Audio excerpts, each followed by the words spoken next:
Hey everyone, hello. My name is Wyatt Weed, and I was a an employee on the Guyver, chief cook and bottle washer and janitor and craft service guy and my friend here. Hi, I'm Ted Smith, better known as Evil Ted. I'm also an FX monkey on the Guyver. I played several monsters and also built and designed the Guyver unit for the film and did numerous effects for the film as well. And we are now watching the opening crawl, which I think is absolutely unnecessary Oh my because God. they say everything you're reading right now, they say in the film. Yes. So I think there's a famous line from Buck Henry. He's like, "Don't repeat yourself." Well, what's adding insult to injury? And let's be clear, I enjoy this film. I'm proud of this film. I Oh, think it's me a fun too. film. It is But yeah, fun. I've always heard that if you have to open your film with a narration or a crawl, you have a problem. And not only did they open it with a crawl, but they narrated the crawl. I was like, holy Right. shit. Oh, this is beautiful downtown Los Angeles. I live here right now. I recognize these places now. It's like down the street from where I live. Now, Ted, you are all over this film Yes, more than me. and the matter And of fact, yeah, these opening scenes right here is a lot of pickups, and we shot all this stuff like any movie. This is an insert we shot like toward the end of the movie, and then like I don't think so you like even whenever you appear, just jump in and interrupt me. And like whenever you appear, because it's your hands, it's your voice, it's oh, parts there of he your is. Get him. body. Oh my God, you're just all over this movie. So Yeah, this is matter of fact, this scene right here, they shoot. There's little like this is an insert. That's an insert. Shot months later, and then there goes the case. It's funny because I learned so much about filmmaking watching this movie because I just moved out from California. It was 1989. Met these guys, and I was on set for this show, and I'm like, we shoot the establishing shots, and then sometimes we'd shoot stuff, and then we'd realize we didn't have enough, and they'd go back and do inserts. So I learned a lot about post. But this is a really fun scene because we shot this by the LA River. This is, of course, at wee hours of the night. And yes, that is J.J. Walker, folks. That's actually. oh yeah, Jimmy J.J. Walker.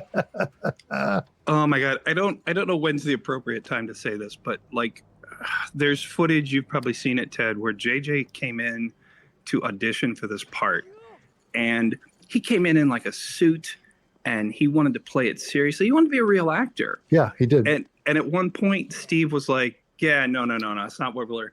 He's like, "Could you be more black?"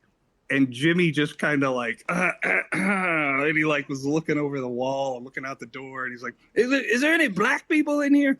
And then he kind of finally was like, "Okay, I know what you want," and he gave him JJ. Right. But that's not what he wanted to do. He wanted to be serious. He wanted to do a real part. But we all know the film is, what's the story? Ninja Turtles had become so popular Yes, that's and that they kind of wanted to mimic that. right. Oh, here you go, guys. This is some of the transformation. This is all stuff on the set. That hand's an insert, but this was all done on set with the guy going transformation. For kudos to all the makeup guys on set. And this inserts. But there's a great simple gag in this. Oh God, the Michael Berryman, the lead guy here. Yeah. He his transformation. We're like, what are we gonna do? And Steve's like, we just do this thing. I need an arm. We need a Lisker arm. So they do this thing where here he goes. You watch it. He's like, they're swinging at him, and he does this thing where he throws his arm and grabs him. Bam, and it's the Lisker arm, and his sleeve goes. Yep. So Michael Berryman already had the arm on to kind of establish this is all after that was just some simple trend to change your head. It was super cool. But every time we'd cut back and forth with just having them in suits and having the clothes, just pulling them off. Like this like all, I think we shot this on location.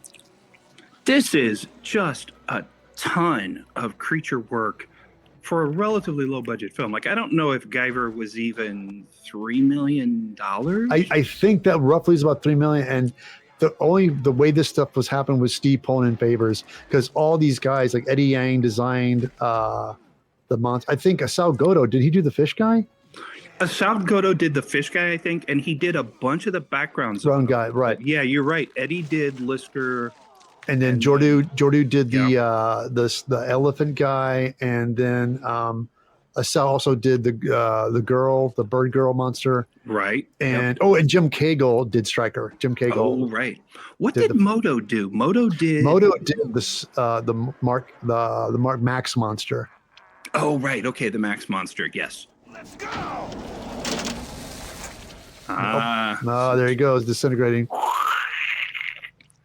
We got to get into these titles too, because like these titles are like, this is the standard, like the 1980s titles. Like that's right. You did the you two pieces of the title coming together, and it's like Terminator. It's and that was, you're right, because this was before they started putting titles over the movie as they played, because this was, and I realize you watch it, it does date it. It's very 80s. Yeah. And like everything goes black, and you do the montage, and I think it's also too with this with the Directors Guild, something like there's rules.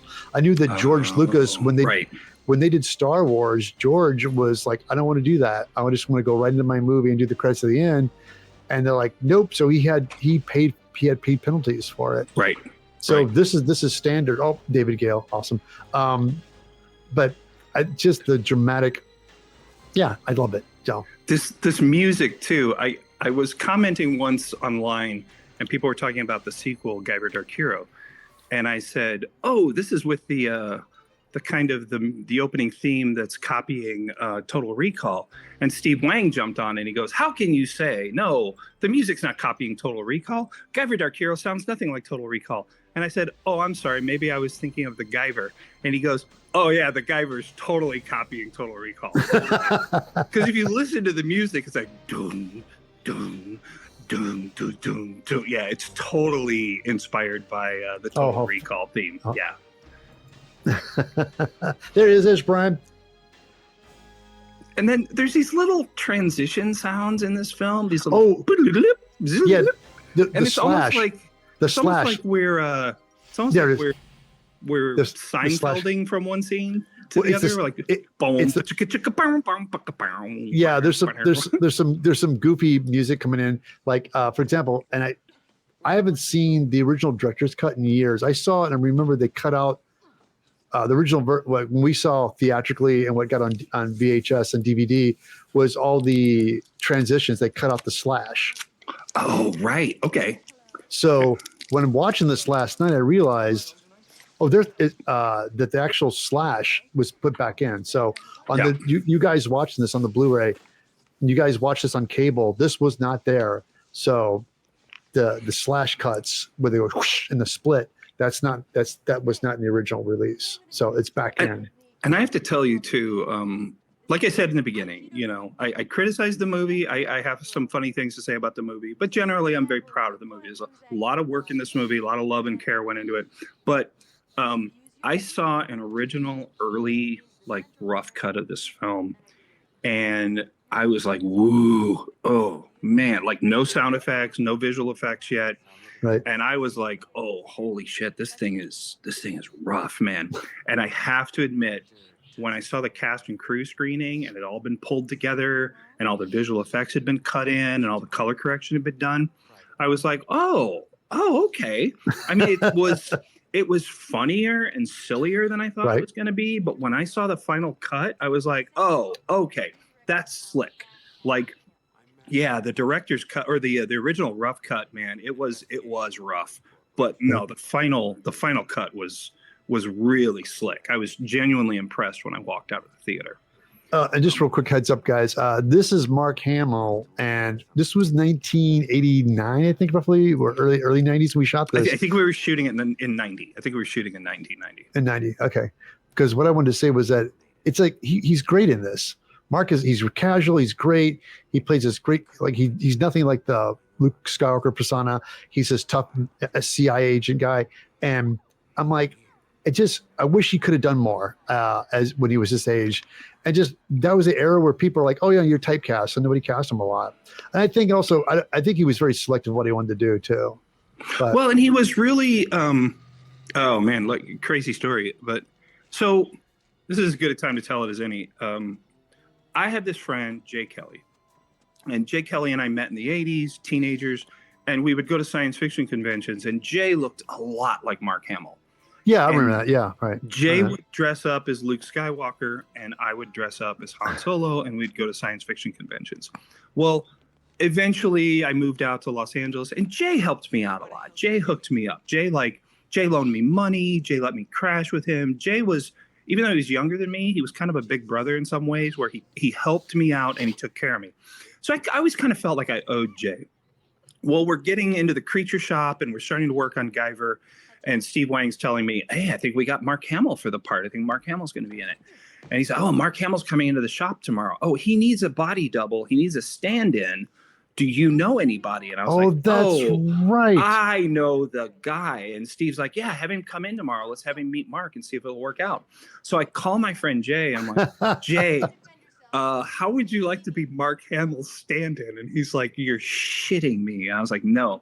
So Jay came into the shop and met Mark, and then Jay ended up being Mark Hamill's driver and stand-in for like the next year and a half. I totally forgot about that. Yeah, he worked on the Flash series with Mark, because Mark was the trickster on the Flash, and it was surreal because occasionally but hey, Jay, let's meet. We'll meet at Jack in the Box at 2:00.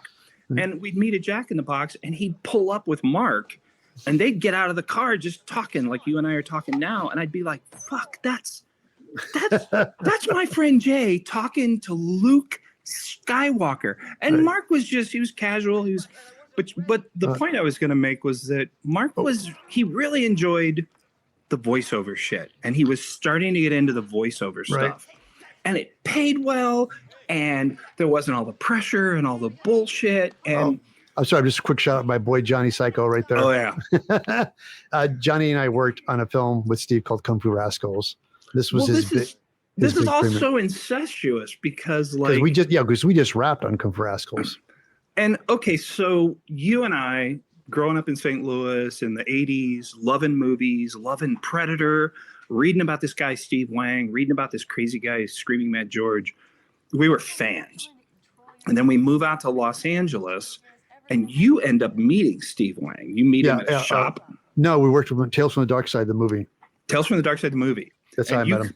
You come home and you're telling me, because we had apartments right next to each other. You're like, dude, I met Steve Wang, and he's really cool. And then you started telling me about Kung Fu Rascals, and he's making this crazy martial arts comedy. I'm sorry, Wyatt. I'm sorry I told you that I was working this.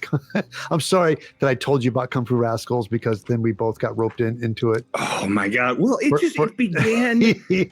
This lifelong association.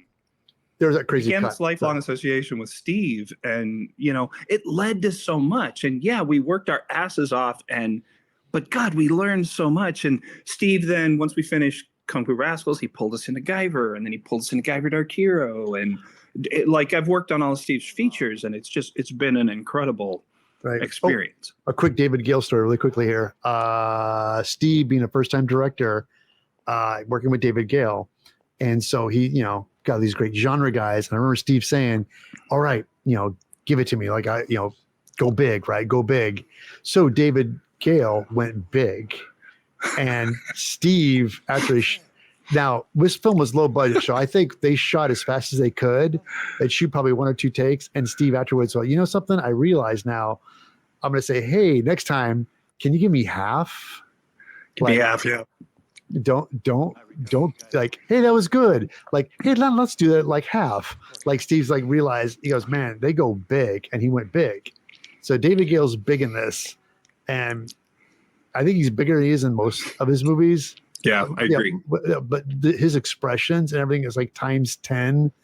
And Steve's like, you're on set, and you're like, yeah. And then when you're editing, you're like, oh, crap. Oh, shit. I should have dialed that down. We didn't get any other takes. So you kind of. The thing I heard, and I didn't get to hang out with David Gale on set. I got to hang out with him. Brian Usna had a rap party, and I got to hang out with him at Brian's house. And David Gale, everybody on this show was just awesome. And David Gale was so cool. But the thing Steve Wang said was, he said that. Here it is. David Gale. Third eye. That's so. Screaming Reanimator. It's so Reanimator. But he said the thing about David Gale was, David Gale would get more screen time if he just dragged out his lines and took forever to say them. And when you watch the film, you're like, yeah, he's kind of chewing on those lines. And or when he didn't have his line memorized, he'd just kind of hang on the line and draw it out until he remembered what his next line was. But he's freaking David Gale. Yeah, he's so awesome in this. And Michael Berryman again, he's such a sweet guy. And it's like for playing these crazy, absurd, demented characters, he's like the sweetest. When you meet people, there's that crazy cut. But he was the sweetest guy, and you're like, and it's so bizarre. You're like, oh wow, because you're so associated with all these crazy characters they play. And yeah, he's such a down to earth, fun guy. Coroner's office is 1097. If we're code 4 at this time. 10-4, 736. More LA River night stuff here. So wonderful. So there's Sean Barker on his badass Harley Davidson scooter. I was watching the film last night, kind of reviewing it, refreshing my memory, and I was looking at the big ass Harley Davidson stickers on the scooter, and I was thinking, what the hell? Like, did Harley Davidson ever make a scooter? Like, why are there Harley Davidson stickers on that scooter? Harley Davidson made exactly one scooter. In the entire history of Harley Davidson, they made one scooter. So they probably got the Harley Davidson scooter for this movie. They probably got a copy or a scooter donated to the film for free, which meant they had to put giant Harley Davidson stickers on it. That's the thing people don't realize about films is you get shit donated to the film. Like, oh yeah, we'll give you a car. We'll give you clothing. We'll give you props and shit.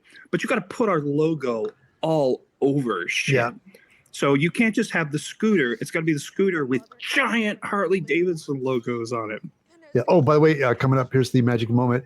I think Sean is gonna shortly after Mark trying to work that cigarette there, because I don't think he smokes. So I think it was more like a prop for him. But this is the scene where I think Sean finds the Guyver unit.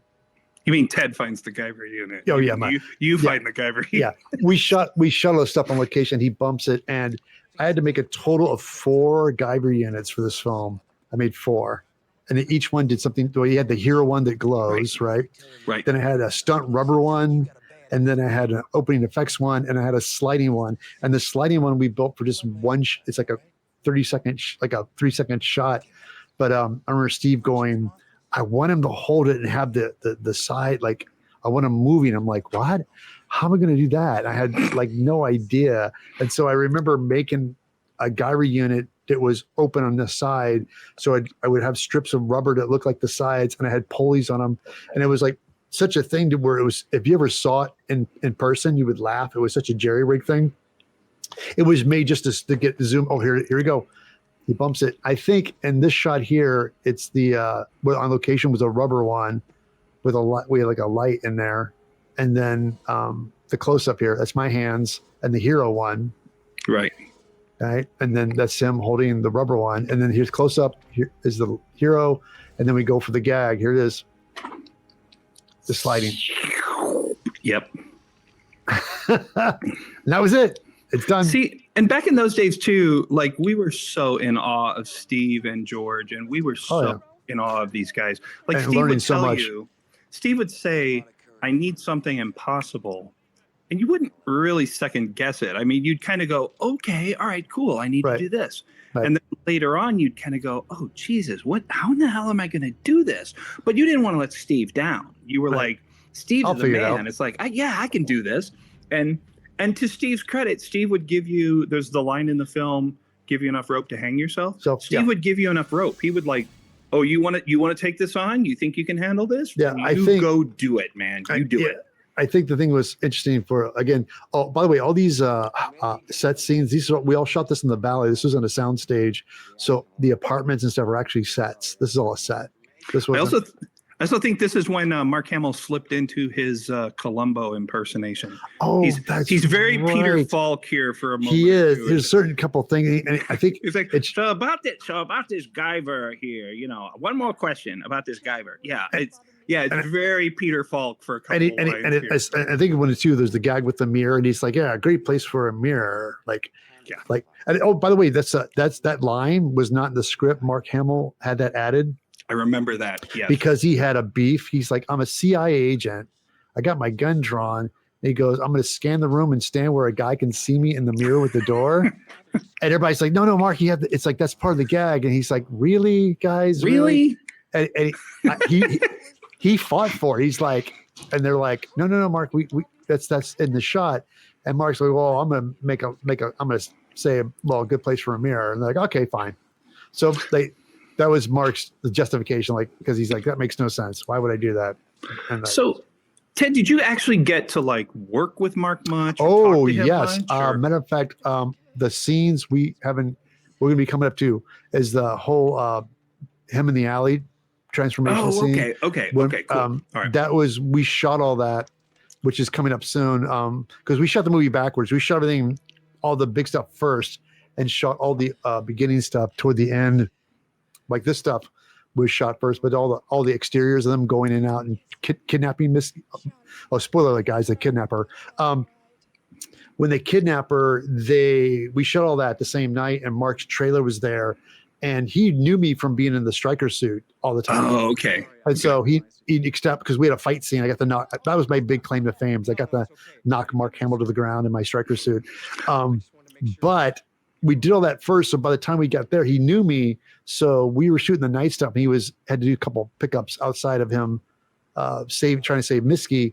And he's like, hey, Ted. I'm like, hey, Mark. He goes, are you hungry? I'm like, yeah. He goes, you want to come to my trailer and have some cheeseburgers? I'm like, sure. Wow. So I sat in the trailer eating cheeseburgers in Mark's trailer watching cartoons with him.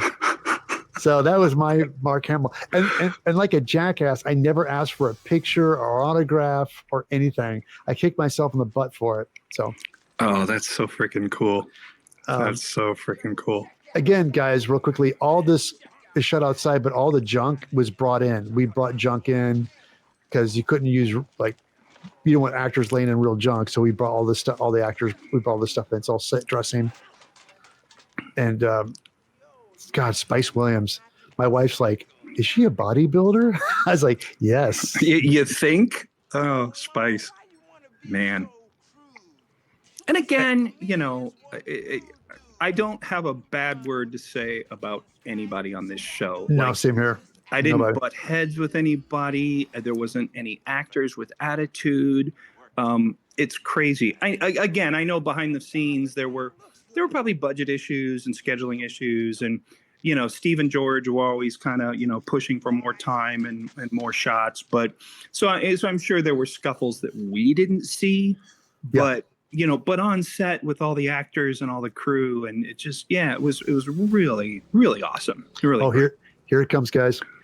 What happened was I was playing striker, and this guy, my boy Troy Fullman, was going to play this gang member, and he got a commercial and he bounced. He's like, oh, I got a national commercial. So he left.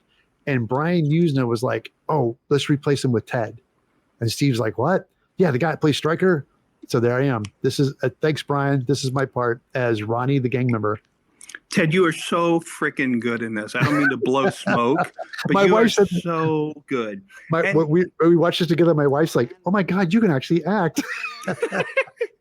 Well, and some of the other guys in the gang, like one of them's Johnny, who can act. And it's the Simpson brothers. It's Brian Simpson, who's a world-renowned stuntman, and Doug Simpson, his brother. But they are like the most Hollywoody gang. And they're playing like they're cholos, and they are so white boy wannabe pretending to be cholos. You're authentic. You're like a true. Yeah, you're like. Really I got tips from Tim Ralston about gang slang and stuff. He gave me a whole bunch of stuff before he shot this.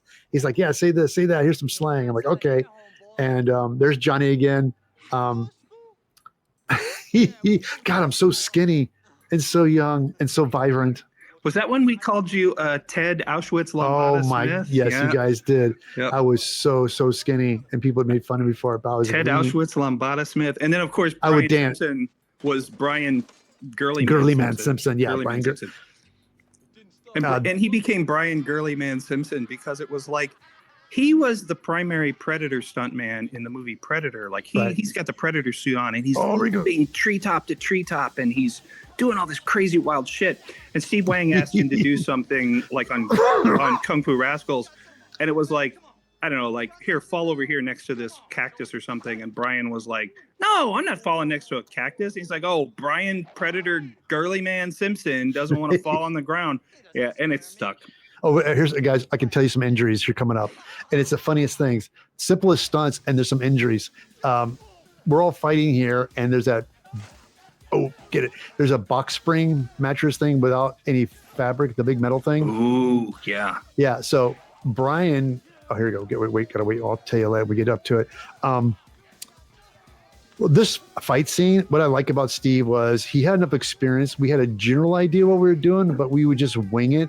And like he go, yeah, and he would like do this, do that, and we'd all get in line and do it. And here's my big thing: I'm supposed to wind up, and Steve goes, "Don't punch him, kick him. It'd be funny." I'm like, all right. So most Steve was directing the jokes here. Oh, that's the rubber Guyver unit, and then here it comes, and then Steve's like, "Hey, I want the Guyver unit to pop open and have tentacles shoot out and wrap around his head." I'm like, "What? How am I going to do that?" So I thought about it. We did this all in reverse. So that's that's the actor, and that's the hero unit. And then we kick him. He falls into that rubber one. That's the actor holding it to his head. Then we cut to the puppet. It's a puppet head, and it's all done in reverse. So it shoots out when I actually did it reverse. And then we pumped his Methicil with pearlescent powder in it. Yeah, look out, he's sick. And I think it's you screaming for him. Now, I don't think that suit is mine. But there's a melting suit here. Yeah, that comes out. It's super cool. And then I actually built the melting suit. Yeah, I think that's my melting suit. But I built the melting suit for a later scene where the Guyver melts. But I think they recycled it for a shot there. And then, of course, Steve sculpted the Guyver. Yeah, that's all his. And then I made the prismatic eyes, and I cast all the prismatic eyes. And that prismatic material, that pink dude, you can't find that anywhere. Yeah, like when we got into Guyver Dark Hero and we needed more prismatic eyes, luckily I had a chunk of the prismatic material left over, enough to finish the eyes, because by then it was gone. Here you go. It's my big, watch this. Go on, kick his ass. This is where the injuries start happening. It's funny you say, because I love those things, and people are asking about them, and I think I told them the same thing. You can't get that stuff anywhere. We all did our own stunts because these guys are stunt guys, so they did their stunts, and I was not a stunt guy. So they're like, "Here, Ted, just do it. You'll be fine." Well, didn't Brian kind of coax you through it and kind of help you? No, he walked me through. Yeah, he walked me through everything. Okay, here when he throws Brian into this mattress, he cuts his finger right, like you don't see, he goes bam and falls into it. And he actually cut himself open on that spring. So, that's like tetanus waiting to happen. Yeah. Right there. Yeah. And then again, breakaway bat. Johnny eats it. This fight scene again was all Steve. He's like, just do this. Pull the nunchucks out. And I'm like, okay. And of course, and I'm like, I can't do nunchucks. That's how I just fake it. And I lose them, right? And then Steve just kept coming up with like, do this, do that. I'm like, we're just laughing, just making stuff up on set. It was hysterical. And people were laughing on set, like, oh, it's working, like. Well, and you're not playing it for laughs. You're playing it seriously. And that's why it's funny. And we didn't need the little cue in the music going. You know something? I did not like that either. Okay, here it is. I had to throw myself into a barrel and to jump onto a trampoline to get myself high enough to jump into this barrel. So this is the guy. That's me. Then hit the barrel. You watch this. Boom! There's. That's impressive. Yeah, that's impressive. Was there like foam or something in the barrel? Like, just a little bit, but all they kept saying was like, "Don't get your arm on the outside. Don't break a finger, Ted." I'm like, I'm not breaking anything, guys. I was terrified. Wow. All right, and this is, of course, the bend the gun, which is like the stupid Superman gag, like right because you couldn't strong enough to hold the gun. With the right. Yeah. Anyway. And it comes with the blade. The first time for the blade. Here it is. The first time. Whoosh. and I made, God, this stuff was also spread out. I made the blades, and I sculpted the original blade and then made molds and casted them up. And you needed soft blades, you needed hard blades, half blades. Yeah. All that yeah, stuff. you needed so many different blades. And then you do a fight scene, and like the aluminum inside the blade would get bent. So then the blade would be all cocky, and you'd have to put in a new blade and then straighten out the old blade. Here, this guy, I love it. It's so simple. It's because the insert we shot later. But when they talked about it, I'm like, how's that going to work? I thought it sounded so cheesy. When we actually see how it works, it looks, he just screams and then they just yank parts off. And I made that half Guyver head. Well, the Guyver head that pulls apart and all the armor plates. I basically got a hold of the molds and I was like, stippling in latex and layers of fiberglass mat and making separate panels. And then I made a cast of the Guyver head and it could pull in half.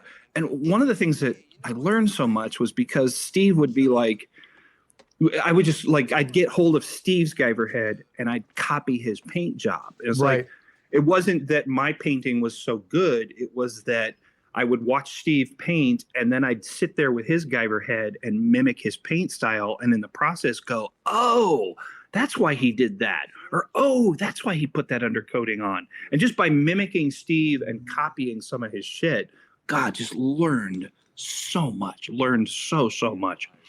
On this set really quickly, again, I was very new to the industry. They built this set. It's lifted. It was up off the ground. And they had this big backdrop. And I was like, it's the first time I ever got to see a set with a backdrop on it outside the window. And it looked amazing. I was so young. I'm like, that looks real. Like something as simple as a backdrop out a window with lights on, you realize to this day, and big budget movies, even with green screen, they'll use a backdrop. Yeah. So almost 90% of the time when you see anything, it's just so much easier. And any shot you get to see and the bad guy, David's office here, is this great backdrop of I don't know if it's LA or not, or it's just like a city. But it looks, oh yeah, wah wah wah wah wah. Yep. He actually used the toaster that they found, and wacky. Because toast was such a big part of this executive's life, you know. So, yeah. Oh, in Sean's room, there's Steve brought stuff to set, and so that's actually Steve Wang's Jackie Chan poster on the wall. Oh God, I didn't know that. That's so freaking cool. Steve's like, oh yeah, wait, I got something. Here you go, really quickly. There it is. Oh, that's funny. And so we didn't have the rights so we had to put a sign over Jackie Chan's name. Right. But that's funny. So that's a Jackie Chan poster. And of course, you and I were just introduced to Jackie Chan through Steve Wang. And that guy was an amazing director and comedy guy. And so you could see a lot of his influences in the movies was Jackie Chan. Back to the now this guy who comes out here, the Mark Hamill's boss, I think his name is Willard Pugh or William Pugh. Right. And he was on RoboCop 2, wasn't he? He was in RoboCop 2. He was the mayor of Detroit in RoboCop 2. And it just goes to show like the horror and science fiction cred that this film had. I mean, all the supporting actors, the Reanimator guys, you got David Gale, and Jeffrey Combs, you got Willard Pugh from RoboCop, you got Michael Berryman. Later on, we're going to see Linnea Quigley. I mean, there's just so many great people in this movie. And Vivian Wu was huge in China at the time. Vivian Wu was huge in China. I want to say she'd done like The Last Emperor or something. Yeah, that's right. Yeah. She was the reason they had her was to get the Chinese office. Get the market as well. So you had Mark Hamill for the English speaking crowd, and you had Vivian Wu for the Asian market. And I was always so irritated in some of the ad slicks and some of the promotions that billed Mark Hamill is the Guyver or Mark Hamill. It's so frustrating. Piece of artwork that's like half his face and half the Guyver mask. I was like, really? They stole that from the original ad because we did it with the actor Sean. Jack Armstrong. So we actually had Jack Armstrong with the thing on his face with his eyes showing, so we could actually show it was him. And we did this whole photo. And they just took the photo ad that we did and they stole it and put Mark's face. Poorly photoshopped the face on it. It was terrible. The the guy Willard Pugh's assistant, who every time Willard Pugh says something, the guy pulls out a notepad and starts writing on it, like he can't remember anything. You know, it's like, hey, get our guys to stay on this. Okay, I better write that down. And he's always pulling out a notepad or pulling out a piece of paper and writing shit down. That's funny. Sharon, I have something to tell you about last night. Also, really too, like just Jack to let Armstrong. people into. I did too, and he did. I know he went on and did some soap operas as well. And Vivian, well, she was super sweet, and I know at the time, like she had a match. She liked Steve a lot. I think she liked him so much it made Steve uncomfortable. Yeah, now that you mentioned that, I remember. I know I might get thrown on the bus for this. Anyway, I just remember she's kept telling Steve, you need to make movies about Chinese people, and Steve's like, why, when there's so many other people doing it way better than I would do? Because I like making monsters. I like making a monster movie. Like, it was so quick. I always see her chatting him up like, you should do more of this and more of that. And he's just kind of, it was very funny. But he's like, okay, I'm married, got to get away. So anyway. Here's another scene in the movie where they had to dial it up to an 11. It wasn't obvious enough that this was an emotional romantic scene. They had to take the music and right. Let's bring up the romantic music. It's like, yeah, thank you, because I didn't understand that already. Thank you for the music cue.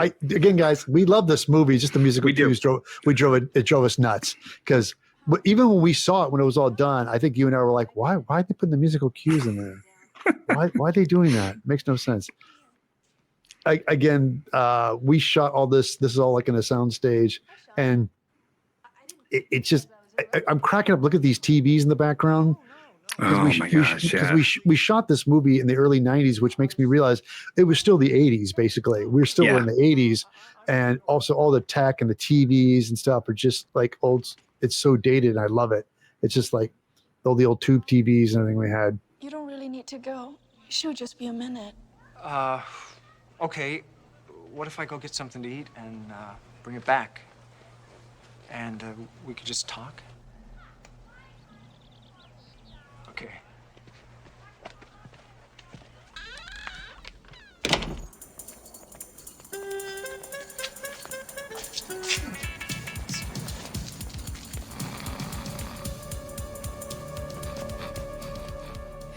Oh, and here's another one where, you know what?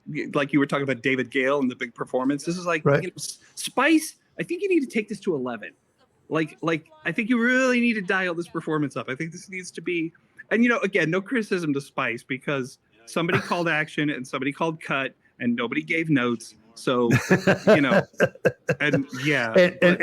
what they were doing was, this was all improv. A lot of it was improv because stuff wasn't in the script. So they would just talk and sing. And so Steve liked something. He makes some notes and, hey, we'll bring this back again. So like when they do the thing about Brazil, right. They were like made a note of it. So next time around, all right, here it goes. This again about filmmaking 101. We shot this toward the end of production. So all the exteriors we already shot. Like we all shot this way late. This is all shot before. So anything outside was all shot later. And we deal with weather. And I think it started to rain. Oh yeah. And it's only in one shot. I think we were like, and of course I was looking around like, what do we do when it rains? And Brian's like, are you kidding? We keep shooting. Like, yeah, don't worry about it. Let's go. Yeah. It's production value. Let's keep shooting. Keep shooting. It's all right. There's the dead poor girl. She's dead. Boy, they did trash that place, didn't they? All right. Here it is outside. And I think, Max rolls up. You can really see it. There's a close up on Mark Hamill as he comes around the end of the van. And you can really see the rain starting to fall. And the screwed up thing is that it doesn't rain that often in Southern California. No, it really does not. Doesn't. But, if there's going to be a film production, you can count on the weather going sour. But oh, here he goes. And he found those 2 empty beer bottles right by the door, which is nice, from the party from the night before, obviously. It was so convenient.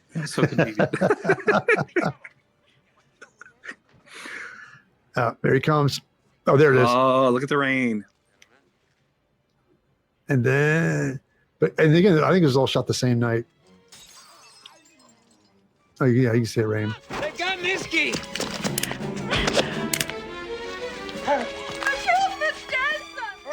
Get the shot. Stand off there. All right, because we're gonna get to see the big the transformation. Right. Because I think, and of course, David Gale tells me, like, no, whatever you do, don't transform in public. Right. So it's to keep it a secret because you're zonoids and all. So they're running, and here it is. This is funny because we had to do this transformation on the go, and we had a general idea, and so we had a striker head. You know, watch here closely. So Jay's gonna turn, but he's like, screw it, I'm gonna turn. So he runs, and we have some inserts, and there's a shot of him running, and the hand comes up, and you'll see that the hand changes first. Right. And then we go to his head, and the striker head is actually just we took the mold of Striker and cast it and painted it flesh like to match JJ Walker, and then we just held the mouth in and made it pull it. Here he goes, big trans hand, monster hand, face, boop. See, that pops out. Yep. That was just me holding it, and there he goes, ladies and gentlemen. That's Stuntman, and that's me. And then Linnea Quigley screaming, and this is me reacting to this was this costume that's sculpted by the amazing Jim Cagle. I look out the mouth, so my viewport is actually out of the monster's mouth, and the eyeballs were like they're like on servos. You can move them and blink his eyelids. So when I would look, I had to look at people's chest. So I'm staring at Linnea Quigley's chest right there. That's so rough. So so the big guy coming up is Mike. Oh my God, Mike who Deke. was the creature shop supervisor, who's just like a jack of all trades and has done everything. And there's a guy in the background with like a Ramones haircut. That's and he was Tom Ranoni. Tom Ranoni. He was he was like the effects coordinator. He has since passed away. But Mike Deke is hysterical. Mike Deke is funny. So okay, Ted, we've got Jimmy Walker dubbing over everything. Yes. Did you have scripted lines? No. Are you just making shit up? And was Jimmy making shit up, or was Jimmy dubbing over what you said? No, I was in this scene. I wasn't saying anything. I was just reacting to Mike. And okay. So I was just there, and Steve's like, I just add some stuff to it, or you just say this. And I think it's a little bit excessive. He kind of makes too much. But overall, though, it still worked. I mean, I would just look at Mike and shake and zip off. And again, okay. So that's Jordu Shell, who made the elephant monster. This shot real quickly here. When we shot this, we're running to the warehouse. And it's a simple gag here where Steve said, "You're the monster," and when I'm the only one in the monster, and the other people are still human. Steve was really concerned about the size. He goes, "When you're a monster, monsters are bigger than human beings." I'm like, "Are they?" And he's like, "Okay," but he's like, "I really want here, like this shot here." Sure, that's clever. I didn't notice that before. Yeah, it's forced perspective, so they're looking like they're looking at me, but they're not. I'm actually closer to camera, so my eye line was different and their eye line was different. So they interesting. Yeah, so when you watch it, it really works. It's a subtle thing that Steve wanted to do. Here, watch this. See? No, that's really clever. Yeah, and I'm really big, and I'm looking like I'm looking at him, and I'm not, and he's looking where but I'm actually closer to the camera than they are. Okay, that's really smart. So because Steve said, I go, "I want you bigger in frame because you're a monster," and my vibrant 25-year-old self jumping around. Look at all this energy. It's ridiculous. Okay, so is this entryway actually where I can't remember. Was this the entryway where the warehouse was? Yes, that was actually, that was the real warehouse. Us walking. Some nice trick cuts there. Oh, this is a good point to point out that I think it's funny that because it wasn't obvious enough who was who, you guys had to retain some of your clothing. Like you retained JJ's necklaces and stuff. Right, exactly. And then Peter, the elephant guy, he retains like the leather collar. And then I don't think Spice retains anything. No, because she's all red hair. She's got red hair. So that was a little red hair. You guys don't retain your underwear. You don't retain anything else. Here it comes. Guys, suits look so great. They're so amazing. You know what impresses me watching this movie again is they're so brightly lit. And I don't mean that as a criticism. It's just so many times people try to put the suits and put the makeup effects work into low light. Yeah. These things are full on lit, shine a key light on that sucker, and they hold I up. think They look hold great. up. Yeah, they really hold up. Like not even the Predator in Predator was this well lit. No, he was not. No, and the thing was so funny. That was the Hollywood thing of like, well, it looks better when you don't show it. Like, really, guys, that was the '70s in the Alien movie. You can actually show stuff now. There's the whole scene. Oh, I love this. This is where he trashes craft service. Wyatt. Yeah. We're laughing because they would just use stuff on set. So we had some empty some. Yeah, it's like they're not. He's not throwing over steel beams or punching through walls. He's like knocking containers over and bottles over and shit like that. Right. This shot right here. This was late night, and when I watched this again recently, I remember how exhausted I was. I was so tired, and every time they call action, I would come to life. And then when they'd stop. I would actually, one of the guys on set would sit in front of me, and I would lean on him because I couldn't. There was no way to literally lay down. So a guy he would stand and lean in front of me, and I would just lean on him. Oh, right. Because I couldn't take anything off, but I couldn't sit down really. So the guys would bend over, and I would lean on them just to take the weight off in between shots. This is basically the Velociraptor scene from Jurassic Park. Yes. Before the Velociraptor scene from Jurassic Park. I think Steven Spielberg ripped off. No, I'm just kidding. But no, it's really funny how, like, even this right here, like this scene where they clear frame and then your head comes around the corner, that might as well be a Velociraptor head coming around the corner. It's like the exact same setup. It's the exact same kind of thing. Woo! Yep. Yeah. A lot of body language. This was so much fun to do. And at the screening, I met Bob Burns. Bob Burns played Tracy the Gorilla in the original Ghostbusters series. And when the movie was over, he came and Steve was like, hey, Bob Burns really wants to meet you. I'm like, who? And Bob was like, who's that guy in the striker suit? His body language is great. And I was like, oh, thanks, Bob. So that was my big nod to a fellow super performer. Oh, here you go. People don't understand, like, it's not just enough to be big and threatening.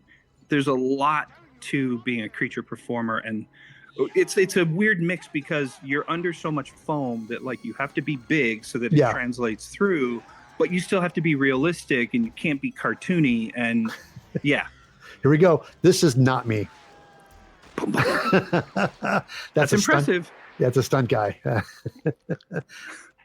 That's me. Okay, this is a good point. In mid 90s, I worked with Clive Barker, the Hellraiser guy. I worked with Clive Barker on his film Lord of Illusions. Right. And one day, Clive and I were sitting around talking, and we were kind of comparing notes. And I was talking about Guyver, and he goes, "Oh, you worked on the Guyver? Oh, that's a fun movie, but it's rather a lot of large rubber monsters slamming into walls, isn't it?" I was like, yeah. Yeah. Kind of is. It is. Again, really quickly, guys, these fight scenes, we had a general idea what we're going to do, and Steve would just like, okay, here we go. And we just kind of would just wing them, and like, you're going to be over here, you're going to be over there, and we had to piece them together so quickly. And I'm still watching this. I'm still impressed with how good they came out for as fast as we had to shoot this stuff. Like, it's really interesting how much the transition between this film and Guyver Dark Hero, because Guyver Dark Hero really emphasizes the martial arts. Right. Yeah. Well, it's good. Yeah. Because he had time. I mean, you had time to rehearse. Oh, here you go. Wah, wah, wah. And again, simple gag. We just got further away from the camera. Yeah, but it was like, was so, we had to do this stuff so quickly, and wah, wah, wah.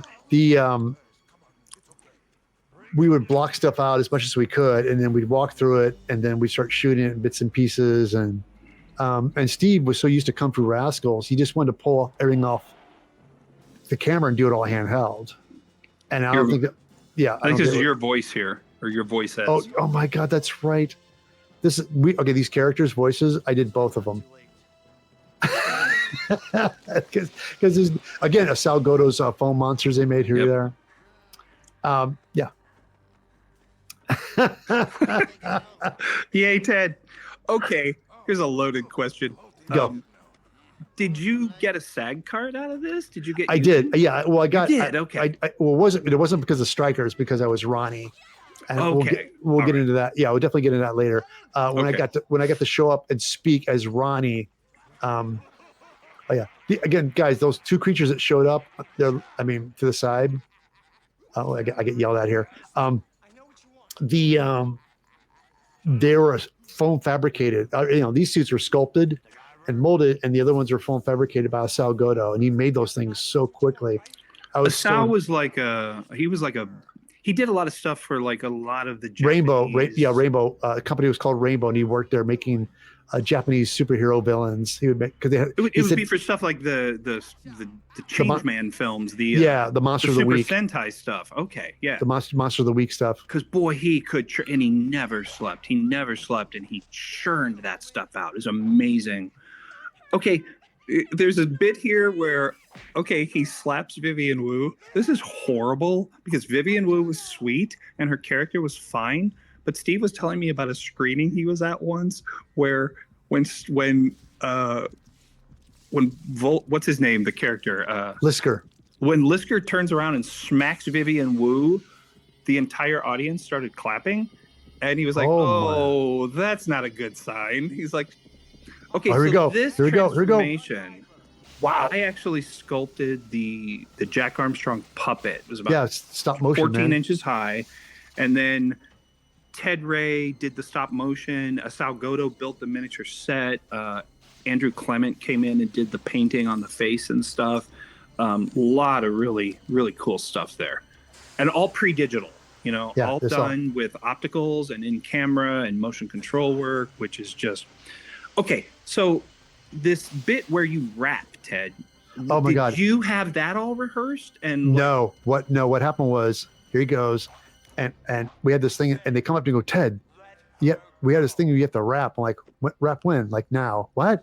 So they had it written out for me, and I learned it in like 10 minutes. Looking high, I'm looking low, and like to this day, guys, I can still do that rap. I still have that rap memorized. And when I'm at conventions and people freak out that I was Stryker, I break into it for them. They're like, what? And so I do the rap for them. And I'm like, yeah, it's so ridiculous. We'd laugh so hard. you know what's so funny? You know who struggled with it the most? Was JJ. Stuntman. That's not me. Stuntman. But JJ had to listen to what I did, and he had to mimic me. So I laid it down first, and so JJ's like, "What? This is?" And so JJ had to listen to me to memorize it so he could do it. It took forever. It was really fun. Oh, the arm gets. Oh, there it is. Oh man, that's great. Yep. A little bit of gore. That's great because my copy does not have that. I'll tell you. You that's mentioned the gore. That's so great because the one I have, the DVD I have that got cut out. So this movie, for those of you watching it right now, this movie, seeing it Blu-ray or 4K in all its glory, right. This movie has never looked so good. Like, no, unless you saw it 35 millimeter at like the cast and crew screening, it's never been seen like this since. And I forgot. You know what? I honestly never knew how pretty the film was. It's really well lit. The colors are awesome. And for as kind of silly and sort of tongue-in-cheek as it can be at times, the look of the film is just fantastic. This is all just so cinematic, and you appreciate some of the budget in that they had the lighting and they had the equipment and they had the crew to do some of these big setups. And yeah, the movie, you've never seen the film look better than this. It really looks gorgeous. Yeah. Okay, now who was the main Guyver performer? Was that Matsuoko? I think so. Yeah, it was the guy who played the main guy. Yeah, So This is a martial artist. Yeah, sorry. Sorry. Yeah, I'm just doing my job, man. That's all. And apparently that was a phrase I think Steve heard somewhere and loved it. So I'm just doing my job. Again, all these guys, this is why he wanted to put stunt guys in suits. So he didn't have to change people out. The only person he had to change out for a stunt guy was pretty much me. Like, it was me most of the time. If I was getting kicked or hit, Although this is the stunt guy. Watch this. Stunt guy gets hit in the neck. Boom. But when he picks up the dummy and throws him into the beam, that's me. Oh, wow. I had to say that's a dummy, but the impact is me jumping. Bam, boom. That's me. Wow. And Steve goes, just jump sideways and throw yourself into the beam. I'm like, what? And you know what Steve would say? He goes, I'll see you in Guyver 2. Oh, my God. And I said, okay. So, and sure enough, I did. I was in Guyver 2. Oh, yeah. Well, in Stryker, it kind of needed to be more than you needed an actor in Stryker, because Stryker had so much character and had so much screen time. Everybody else is just kind of big and hulking, but Stryker really had a lot of character. Oh, well, thanks. I know Brian Simpson too as Lisker too was great. I like his big enemas. But yeah, I was the comedy relief lizard guy there. You know, I look at okay. So earlier when you were running down the alley and you were transforming, right? We had makeup on a white guy, so it was right. Jimmy J.J. Walker. But we had a white guy, and we painted one of his hands darker. And well, monster makeup. He had a monster glove on. We had like a half hand transformation thing on him. But just the fact that we used a white guy to stand in for Jimmy Walker, you didn't see his face or anything, but we had a white guy. And then when you look at the Stryker makeup, I remember there was a little bit of discussion at the time because the lips on the Stryker character are so huge and enormous. Right. And that's today. Oh no! We'd get canceled. Oh no! We'd get canceled. No way. Yeah, I agree. Yeah. Between having a white guy stand in for a black actor and having giant lips on a character, this film we would have never even got distribution. Oh my God! Oh, by the way, see that gear thing in the background? Yeah. Okay, those gears rolled together, and the gag was you're gonna crush somebody's head in it. Really? So that whole prop was built. That background prop was when Guyver was fighting, was going to grab one of the guys and roll his head into it and crush it, and it just got nixed. Okay. Wow. Yeah, but that's an actual working prop. It was actually those big gears were a working prop. Which kind of makes sense because when you see it, you're like, what are those big ass gears doing there? And other than casting a really cool shadow on the wall, it's like, what are the gears doing? Yeah, but I know when I got on set, I was like, oh crap, these things spin. And I was playing with them, and Steve goes, yeah, in a fight scene, Guyver's gonna take this guy and put his head in there and crush it. I'm like, oh, awesome. And I don't think it was for like being too violent, too gory, or just to run. No, take it back. I think it was like a gore factor. I think they're like, no, because just for like example, that him killing that lizard guy with his twisting his head, and tearing his arm off, even that got cut. Yeah. And there's the blade thing, Wyatt's blades. But it's funny now because now you realize the time when this made that would never fly. Boom. That's not me. Getting kicked in the head. That's not me. But you guys watch. Guyver's blades are longer and shorter because they could come in and out of his arms. So it takes a lot of work to make this stuff look as smooth and seamless. And this is Ted and I.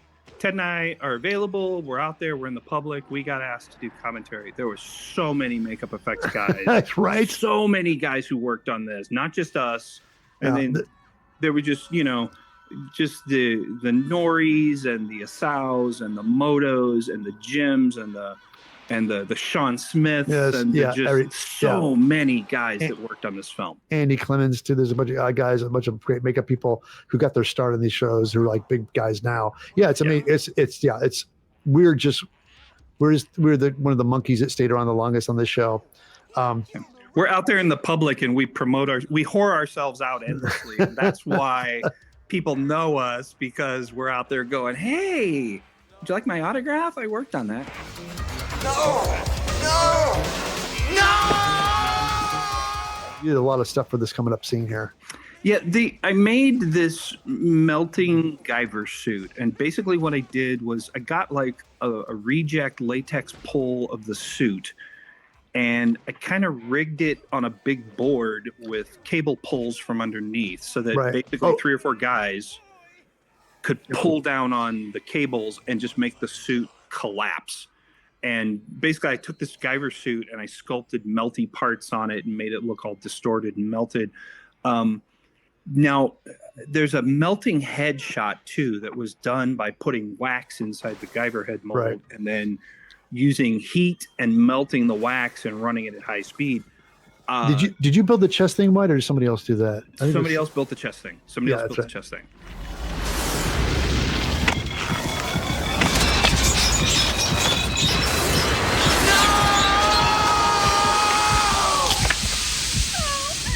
I don't actually know who did the melting head, but yeah, it was.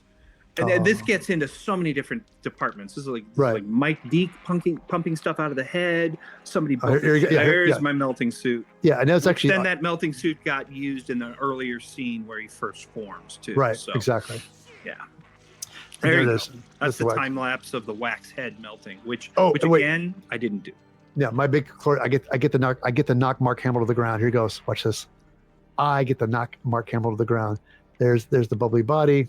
I think that's oatmeal Right. with Alka-Seltzer dyed green. That's the Guyver. Yeah, and there we go. And they That's go, an "Get him." honor, knocking Yeah. Mark Hamill to the Watch this. ground. Here I go. That's I an go, honor. ha! Bash! That's it. There it was. And yeah, there's a whole bunch of stuff where he shot of me wrestling with him and stuff. It just all got cut out, but it was so fun. Wrestling. Mark's like, "How you doing in there, man?" I'm like, "I'm hot and miserable." Yeah, that's what I got that from Brian Simpson. Brian goes, "If anybody ever asks how you're doing in a monster suit, you respond as hot and miserable."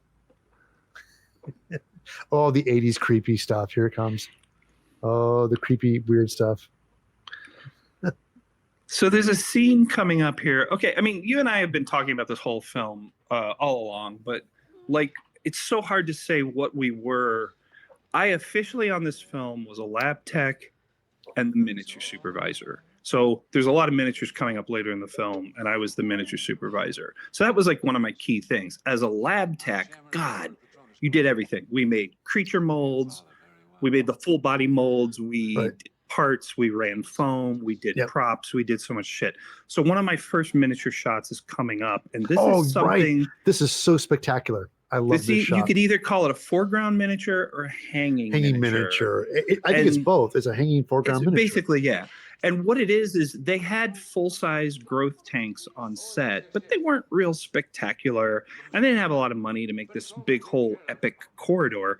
So I built a miniature corridor about, I want to say 6 or 8 feet wide and about 10 or 12 feet long. Did you sell them on it wide? Was it your idea? You pitched it to them? I think maybe Steve and I together pitched them because Steve and I had done hanging miniature and foreground miniature shit on his movie Kung Fu Rascals. Right. So Steve knew what could be done. So I think I did a storyboard and I showed him a storyboard. So this corridor, this miniature corridor is like 10 feet from the camera, and David Gale and Vivian Wu are like 40 feet away in the background standing against the elevator doors. Okay. Yeah, here it and is. as long as they walk straight towards the camera, but yeah, everything outside of the elevator doors, it's coming. you boom. So the elevator doors, and they are like 40 feet away, and then the corridor is closer to the camera, but it looks massive. And there's no floor on it either. There's no floor. That's how you ever see Right. that. That's the stage floor. And so, they had like 4 growth tanks on one side of the wall. I was able to build more growth tanks, put them on both sides of the wall, put a roof over the top. That's the full size. Right. And you only see the miniature, like, you'll see the miniature again when she's running right towards camera, and she's running straight towards camera. If she had it works to the side, it works really well. Yeah. But it adds a lot of production value. It makes the set look gigantic. And a Salgado. So I built the miniature with like, it was like me and Gina Crawford and Joanne Bloomfield. And I think Ted Van Doren did some scenic work on it. And then a Salgado made little zoonoids to hang inside the tanks. And then we recycle this corridor again in the end when the Balkus monster blows up. We recycle the corridor. You did. And I was so these guys just threw stuff together. I think those were suits that they borrowed from other people and suits from the show later once they got killed. I think those rubber monster suits were hanging upside down. It's like we just took everything we could find and threw stuff in there. and we fogged them. We had like a fog machine. We'd fill up the tank so you wouldn't see them. Like, don't let them see them too much. Don't. It was so funny, and we got away with it because there's my favorite when he pushes her against the glass. Yeah. There's a rubber head that I think Screaming Mad George had from another show, and the eyeball is just somebody's finger on the end of it pushing it out. Watch this. That's it. So simple.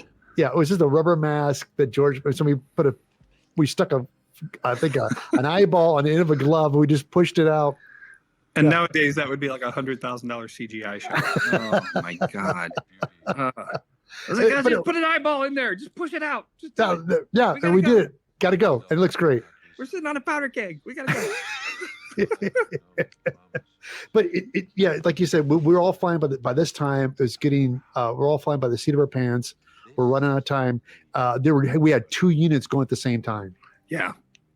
So as soon as we say cut, the other guys would start rolling. So George and Steve was doing the fight scenes, and George was shooting. There it is. That's a great shot. And the dialogue and stuff. So yeah, it was like they literally had 2 scenes going at the same time.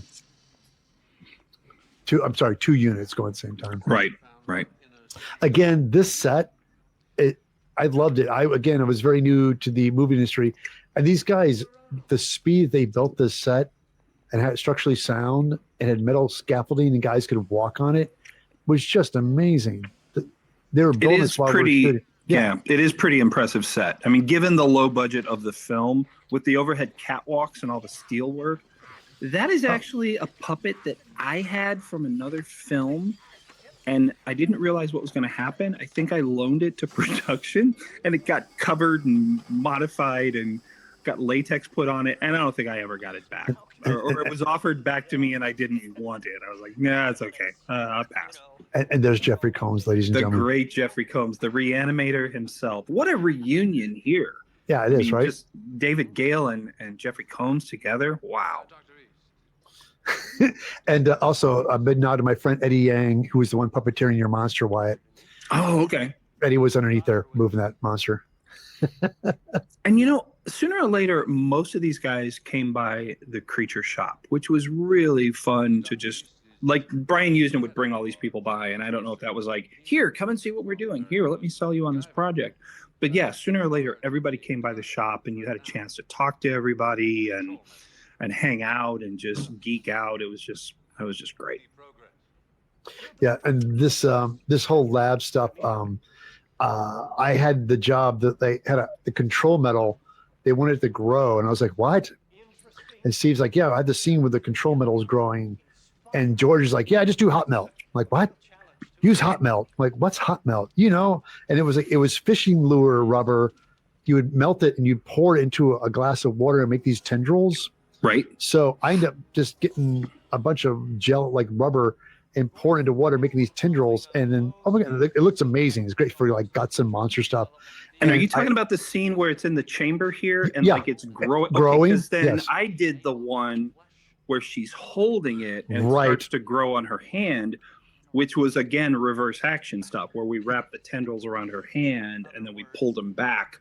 But, okay, I didn't know who did the growing Guyver unit inside the chamber. Yeah, that was cool. I didn't know who did it. Because the thing is that the reverse thing works so well and always does. So he looks here for a second and they're talking about growing, and we do get it. That's me operating it too. It was so low tech.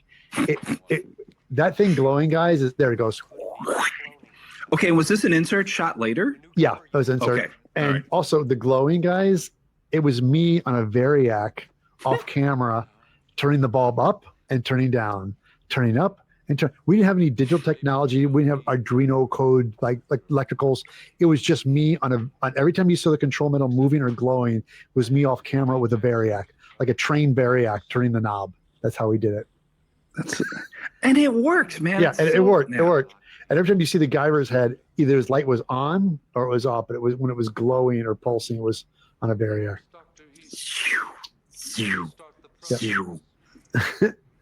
And that's right. This is the big reveal. Oh yeah, there he is, Mark, with his neck brace. I guess it's just stuff that they would grab and just throws stuff together and makes everything work. But You were talking about the electronics. I end up building. Well, I supervise. It took like 5 of us to do it, but I end up supervising a miniature of this laboratory because there's a big fight here with the Balkus monster coming up, and so we built this like 5th scale laboratory. Thing was pretty big. It was huge. It was huge. It was, and it's all the stuff you guys see in the background. Why I built it as a miniature version of it. But all the lights on the consoles and stuff, and all the flashing lights and shit. We probably could have brought in an electronics guy who could have programmed all that stuff. I went out and got Christmas lights. I went out and got Christmas lights, and I plugged them into the back of the miniature consoles, and I would adjust them to either flash or stream or do whatever. But yeah, it's so low tech. Okay, so yeah, because it's funny because when I was watching this last night, I was like, who did the tentacles on her? So that was you. You did that. That was me. Yeah. Okay. I got in a little bit of trouble for it, but yeah, there's a scene. There's a close up of her hand where the tentacles are growing and grabbing onto her hand. So whose hand was that? It was a stand-in. And it might have been Vivian Wu's actual stand-in. It was a young Asian woman, but yeah, it was a stand-in. There's a shot of me on set with her, and I'm standing behind her puppeteering. But because it was all hot melt, and because it was all, you had to pull it out and wrap it and then retract it, it was very fragile. And when I got there, I told Screaming Mad George, because he's the one directing it, I said, George, this is not going to hold up for a lot of takes. And we got to like there he goes. 3. Yeah. There's another shot of it really wrapping around. And her hand, if you look, her hand is slimed up so that the tentacles will move, which it doesn't make sense that her hand would be slimy, but yeah. It doesn't matter. It works. You don't even see it. Yeah. But by the time we did like the 3rd or 4th take, the tentacles were just shredded because they were being pulled in and out of this fiberglass shell. Right. And like, I think George was like, one more. And I was like, George, the tentacles are shredded. And he got upset because he's you cannot limit the number of takes that we, and I was like, oh, I can get it. There you go. But there it goes. I told you, George.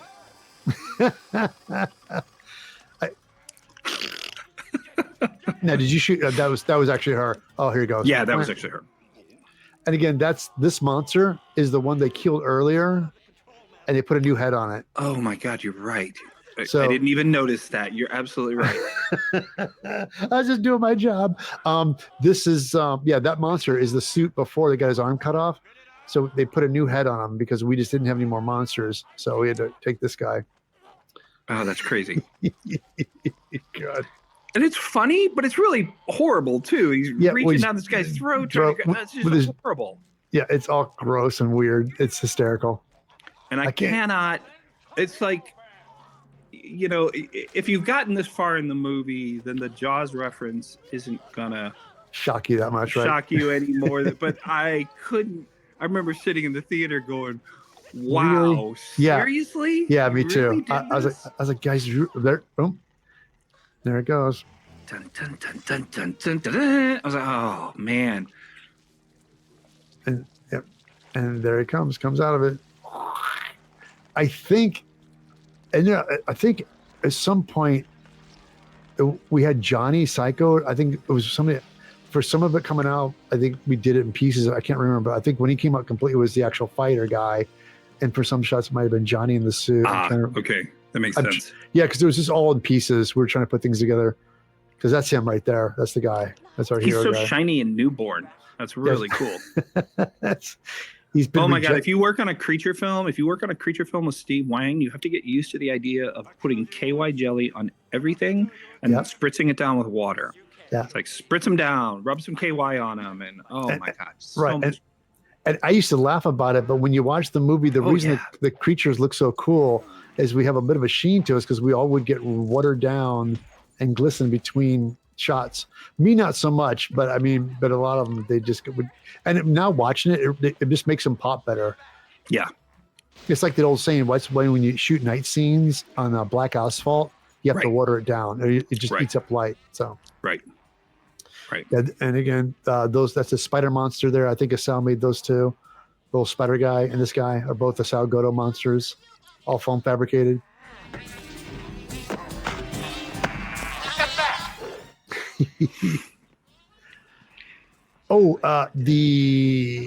Mark Hamill transformation scene Yeah. is it's one of those things where now watching this movie again, it's so out of left field. Like you just like, what? And then all of a sudden you're like, oh my God, it's kind of horrific. It really is. Yeah. It's cool. Don't get me wrong, but it's like in this movie at this tempo right now, it's like, where's this film going? Like, That's a really good point. That's a really good point. It's cool and fun, and then all get kind of turns, get twisted and gross and weird. And I had somebody one time email me, kids, like when they found out I worked on this movie and I posted some pictures about it, they're like, dude, that Mark transformation scene really messed me up as a kid. And I laughed and said, I feel you now. I say, I now I watch it again. I'm like, if you were like 9 or 10 and you saw that, oh, this fight scene up there is stunt doubles.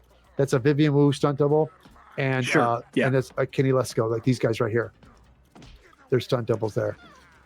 And I was just watching this going, you really don't. It works really well because they do a really good job of covering their faces without looking like they're covering their faces. Exactly. The way she picks up this power cord here, and like because she's covering her face, which makes sense because it's electricity. And here, it's so well done. You would never know. Yeah, it's a stunt girl getting her face down. You were talking about the Mark transformation, and I remember, I can tell the story now. It's just, I remember being kind of frustrated because the Mark Hamill transformation, that was Moto Hata's baby. And it was. Sculpted a lot of that creature, and he sculpted that beautiful, sympathetic, like half insect, half Mark Hamill face with the eyes that's so sad. Yeah. Right. But in the Guyver shop, in Screaming at George's shop, we had a whole bunch of interns, and a lot of them were Japanese and Chinese, and they wanted to work for George, and they wanted to work for Moto, and they wanted to work for Steve. And there was a lot of stuff that needed to be done, not just Moto stuff. But when Moto was designing that big, huge creature, it's like all the Japanese and the Chinese interns wanted to work on Moto's thing. And we had I swear, it seemed like we had 6 or 8 interns all working on Moto's thing. And they were seaming the legs so carefully and patching the foam and stippling the latex. And they did such a freaking beautiful job on that suit. And it looked so amazing for the 2 minutes it's on screen. Right. And well, what happened was, here's the thing. That's such a great stunt scene. That's Brian. He falls, hits the ground, rolls, and gets up in one shot, and you don't see it. They cut away. Right. It's a one taker. He falls and does this in one shot. So kudos to you, Brian. So what happened was there was a fight scene. Again, just budget restrictions and time. Steve wanted this big fight scene with with the Mark Hamill monster. He's transformed. He can't. And it got to a point where he literally had no time, and he built this elaborate costume that needed puppeteers. Okay. Right. I was in the costume, bent over, and had these big giant spider legs that had to be puppeteered by people off camera. And I had these arms on me too that had to be puppeteered by other people. And it was dude, there was no time to rehearse it. And it's and Moto had this whole big thing he wanted to do, and we all were on board with it. But then we got to the point he just shows up and dies. It's okay, that explains it. And I kind of, now that you're telling me that story again, I kind of remember it. Yeah, and that's what that makes sense. And that's what happened. Because I'll admit, at the time when I was in the creature shop, every single intern was working on Moto's creature, I was like, guys, we got other shit that needs to be done. You can't all work on Moto's creature. But I have to say, that creature was freaking awesome. I mean, it showed, the work showed. It really did. And there's not in the movie, unfortunately, there's not a really good body shot. I had a couple photos of him from above. You can see how big he was. It's huge. He had a big spider belly on him, and he had these big hind legs like a spider, and they had rods. The guys could puppeteer it, and had hinges in the legs so it could bend. Right. It was such. I'm like, when are we going to rehearse this thing? When you when's everybody going to try to practice? And they're like, get in the suit, Ted. I'm like, okay. And I got in it, and literally. I'm in the suit bent over, and the monster Mark Hamill thing is on the top of my head. So his face is on the top of my, the mouth, the separate body. My head is the mid body, and his face is on the top of my head. Oh, here he goes. Stab him. There he goes. There's your blade, Wyatt. See, you notice that's the fake arm with the blade that came out? Oh yeah, right? yeah. And the broken leg thing. So one of the weird things about this whole laboratory sequence is the miniature is coming up, and what we kind of had to do was we had to build the laboratory normally, and then we kind of had to keep track of all the damage that was done. Oh, that's right. It was, I mean, we kind of, so like we couldn't just like build a destroyed lab. We had to like build the lab and then knock the counter off, or build the lab and then smash this. So it was weird because we built a pristine laboratory miniature in 1/5 scale, and then we smashed it up and made it look like what had happened during the fight scene, and sprinkled margarita glass around to look, or margarita salt to make it look like broken glass, and put all these little smashed bits around. Oh, here it comes. Here it comes. Ah, yes. And it was like, it's like, this is all Moto. This was all him too, right? He did all the, yeah. So Moto did all the transformation stuff as well too. Yeah, because everybody got to do a monster, and Moto got to do this one. Oh, and also Moto did the Guyver Zonoid and the second movie too. Yes, there he did. goes. This weird, gross foot, because he's turned into like an insect, right? So then you see the butt thing coming out. And you're right, it really is disturbing, and it really is like completely out of left field and a totally different tone. You're like, oh my God. This is more in tone with the second film. This is more in tone with like an R-rated drama, and not, a Ninja Turtles laugh fest. Yeah, and here he goes. He was just about to lose that mouthpiece too. You can kind of see the unpainted. Oh, you're right. part. Yeah, It's yeah. just about to slip out of his mouth. Oh, it is. There, you're right. Oh, he's going out. Yeah, but it's impressive. It's so impressive. Yeah. So much work. With your story about there was going to be a fight scene, I remember that. Yeah, now, see and that. that See makes this. Here's the total full body, sense. the full body shot, and like right there, and that plate right there, the before the monster, that's my head, and then the thing on the top is the top of my head. So I'm on the ground, laying down flat, wiggling around, and then when I stand up, you can take the weight. Oh, there, the third eye. So here I go. I stand up, and again, those arms on puppeteering are mine. Right. And then they had the ones on the shoulders. They were moving with wires. No, yeah. The ones on the top are puppets, and the ones below are mine. Yeah, like look at all this. Yeah. Super cool. The eyebrows moving and the pinchers moving, and I have a set of those eyes. Those eyes that were in that. And there he goes, and he dies. So realistic. They were the eyes were so good. And he dies. There he is. Again, everybody, that monster is extraordinary, and it did so much, and we didn't get a chance to do anything with it. So that's the story of what happened to that monster. Okay. That totally makes sense. Yeah, I forgive all those interns now. I take back my criticism of those interns. But we thought we were hoping, it's just like anything with low budget films, like you just hope to get all this stuff and just run out of time. So Ted, I forget, did you come out and work on the miniatures? Were you there for puppeteer? No. All that? Okay. No, that was all you guys. I was like everybody else when I watched the miniature Guyver on top of the Balkus monster. I lost my mind. I was so flabbergasted that scene to this day is seamless. I'm going to shut up so you can tell the story, because it's such a great stuff. Because this is coming up to be your stuff here. It's starting to come up. Well, I couldn't remember if you were the one who did it.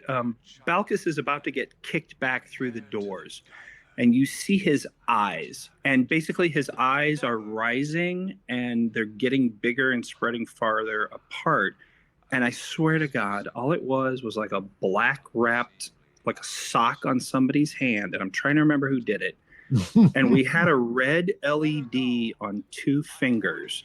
And they were like raising their hand up and spreading their fingers apart. And it looked like... Could that have been Van Dorn? Was he maybe?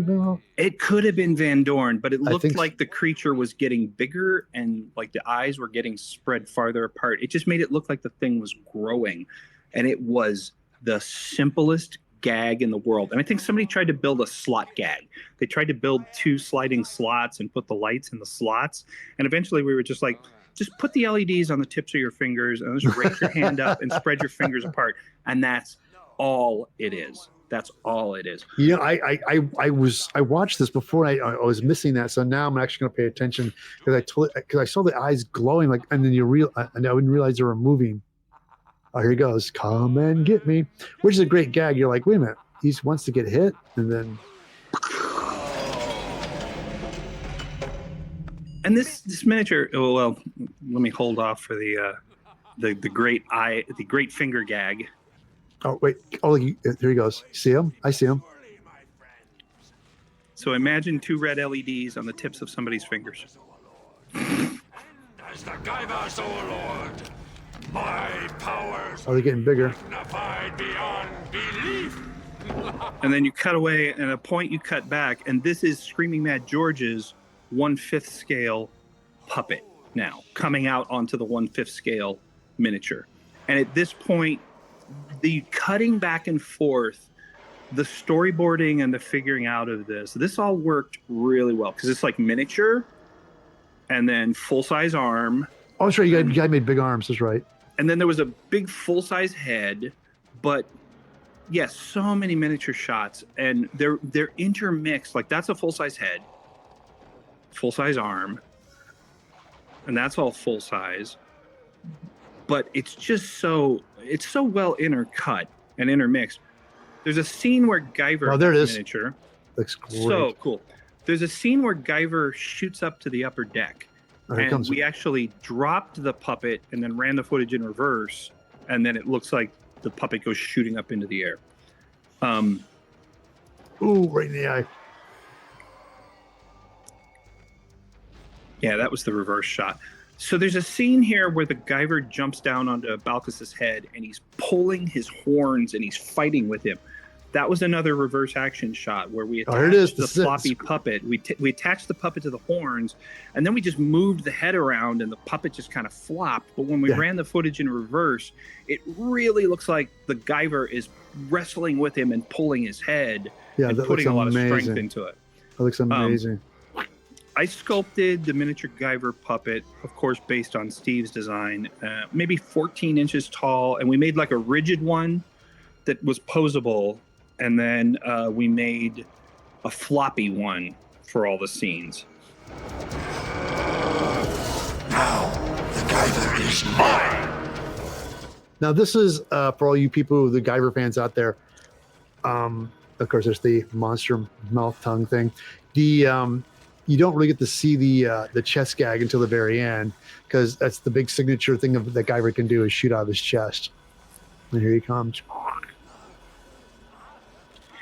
And then we blew the Balkus puppet out the doors on the miniature laboratory set at Screaming Mad George's. And then we went back out to Valencia where the corridor was, and we set up for this big end gag.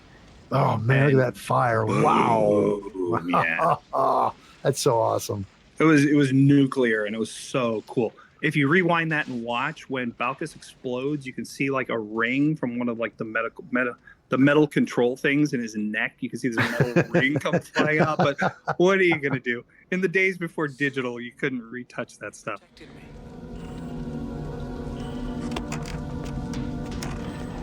Sean. So emotional. So emotional. And I think the going gag is too, we were laughing because he when he goes back to being human, he's naked. Yeah. Well, and there's some go ahead. No, and we were just teasing because she looks at his junk like twice. She does, and it's so obvious. I remember in the theater, people howled when they saw that bit, and I don't know if that was something Steve told her to do, if she did it on her own, or if she wasn't really looking at his bits. But it looked like it looked like she was. I was laughing last night because I was like, I was so used to seeing all that. The control metal that's painted silver. That was terrible. Like we only had but the only couple of the hero had the chrome control metal on his head. Oh, here it is. Here it comes. It's like it's not until she gives him something to wear, and that's when she does it. Yeah. Uh-huh. She's like, oh, okay. He's like, and she's like, here, let me get you something.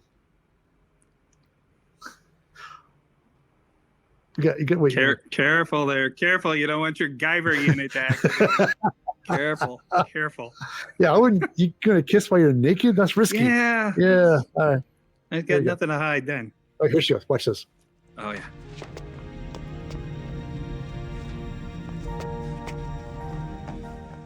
Okay, Vivian, you naughty girl. sneak a peek. Boop. See, That's so great. That's so awesome. Okay, it got edited out, but as he starts to walk away, right before he goes behind the big center thing, you right? can see that he's wearing shoes and socks. No. And they had to cut it because in one version he walked further on and it was so blatantly obvious. But if you watch quickly, as they're walking away, just as he's disappearing, watch. Oh, yeah, You saw a glimpse of his shoes and socks. And there Man, I am. I There. wonder how much it pained Jimmy Walker to say this ending line. I wonder how much it hurt him. He was like, really? He didn't want to do it. He didn't, and they made him do it. Dynamite. And I'll admit, the when I saw it with a crowd, they laughed. Yeah, everybody laughed. It was funny. Dun, dun, dun, dun, dun, dun, dun, dun, dun, dun. Really quickly, guys. When I worked on this film, I was so thrilled and very new and very inexperienced. When I got the experience to be in a movie and play multiple parts, I did not get credited for Stryker. And I was just like, what? And so when they were doing the movie, like I was found out later, they're like, oh no, we gave you credit. We gave you Aikido consultant. I'm like, what? I'm not an Aikido. I don't know anything about Aikido. So I know for a fact, I think, first of all, I want to say, Brian Usa, thank you for giving me a SAG-AFTRA. And you Taft-Hartley me, and I played Ronnie, and I got a SAG card because of it. Thank you. Although, and I know that I think that's some issues with paying people. I don't know what our deal is. But so I think there were some legalities of why they couldn't give me credit. Sure. So thank God for social media because people know I played Stryker. And so when people see, there we are. There's Wyatt and I, and we were FX lab tech guys. Wyatt and I were too. It's just that a magazine, I think it was Fangoria or Gorzone, said, hey, we really thought J.J. Walker did a great performance in that suit. And I was like, hey, but I laugh about it now because they only knew by the credits so anyway, now with social media, people know that I played Stryker, so it's cool. So it's all is forgiven. This to me, Ted, this has been like the geek mothership calling us home. Like, right.